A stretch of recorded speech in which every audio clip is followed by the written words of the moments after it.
Hello everyone, and welcome to my analysis of the mortality rates in 5 neighboring European countries. In this video, I will be presenting my findings on a comparison of mortality rates across the countries of UK, France, Italy, Spain, and Portugal from 1950 to 2020. My analysis was conducted using the Tableau data visualization tool, and various visualization techniques were utilized. For simplicity in computation analysis, the age column was separated into 3 categories: children, adults, and old. A filter was used in Tableau to choose the years 1950 to 2020 for more accurate and practical comparisons. The heat map displays the distribution of death across 7 decades for each of the 5 nations. A varied color palette has been used to represent the number of deaths in different countries over time. Maps were used to locate the countries using latitudes and longitudes. Different colors were given to distinguish them and were also labeled. The pie charts were placed over the countries to display the distribution of deaths for male and female in each country for the last 7 decades. Circle views indicate the death in each country by age group with respect to gender.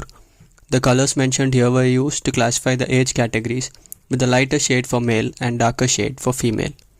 The area graph shows the total death over time across all countries by age group, and the same color classifications were used. The bar graphs were used to display the total number of deaths for male and female separately. Individual logos were added to indicate each gender. Some of the unique observations that can be observed from these graphs are: when compared the deaths in countries by age groups with respect to gender, we can see that the number of deaths in female is higher than male in the old category, but opposite in kids and adult categories.